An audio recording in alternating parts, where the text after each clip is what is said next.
Assalamualaikum warahmatullahi wabarakatuh. Penjelasan BIPA. BIPA adalah program pembelajaran keterampilan berbahasa Indonesia berbicara, menulis, membaca, dan mendengarkan bagi penutur asing. Perkembangan BIPA. Sejak diikrarkan sebagai bahasa nasional pada Sumpah Pemuda 28 Oktober 1928, dan ditetapkan sebagai bahasa negara dalam Pasal 36 Undang-Undang Dasar 1945. Bahasa Indonesia hingga saat ini telah mengalami perkembangan sangat pesat. Seiring kemajuan yang dicapai oleh bangsa Indonesia di era global saat ini, peran Indonesia dalam pergaulan antar bangsa juga telah menempatkan bahasa Indonesia sebagai salah satu bahasa yang dipandang penting di dunia.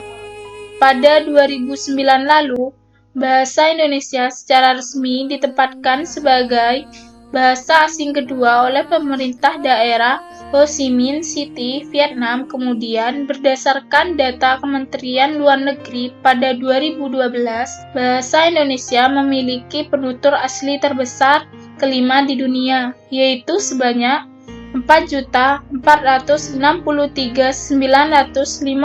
orang yang tersebar di luar negeri. Bahkan Ketua DPR RI dalam sidang ASEAN Interparliamentary Assembly atau AIPA ke-32 pada 2011 mengusulkan bahasa Indonesia sebagai salah satu bahasa kerja.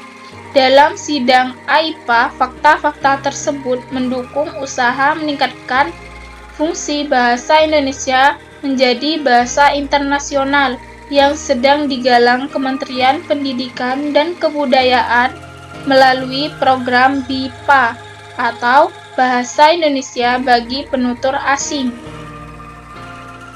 BIPA dipelajari oleh semua mahasiswa dan mahasiswa RI yang belajar di 40 hingga 59 universitas di Indonesia. Tiap tahun ada sekitar 700 mahasiswa asing dari sekitar 77 negara yang belajar seni, budaya, dan bahasa Indonesia juga bidang-bidang lainnya. Pengajar BIPA tentu tidak boleh sembarang orang. Mahasiswa maupun dosen bisa menjadi pengajar atau tutor BIPA setelah memenuhi persyaratan tertentu. Khusus bidang pengajar BIPA yang ditawarkan Ditjen Pendidikan Tinggi Kemdikbud, masyarakat dosen yang menjadi calon pengajar BIPA harus menguasai metode dan teknik dan strategi pengajaran serta pembelajaran BIPA. Hal ini menjadi kewajiban sebab mengajar BIPA berbeda sekali dengan mengajar bahasa Indonesia sebagai bahasa pertama atau kedua. Pada Kongres Bahasa Indonesia ke-6 tahun 1993, perkembangan BIPA di luar negeri sangat terlihat adanya keragaman motivasi sosial dan politik seperti yang sering kita lihat dalam keterlibatan pemerintah, lembaga swasta, universitas, kerjasama internasional, orientasi pengajaran, penyediaan materi ajar, dan manajemen pelatihan. Perkembangan BIPA di luar negeri ini khususnya di Korea, Australia, Amerika Serikat, Jerman, dan Rusia. Akan tetapi, sebagian besar pembelajaran BIPA adalah dari Korea. Sifat pembelajaran BIPA yang melibatkan penutur asing ini membuat kebanyakan kegiatan pembelajaran BIPA berlangsung di luar Indonesia. Minat penutur asing untuk mempelajari bahasa Indonesia memang semakin meningkat.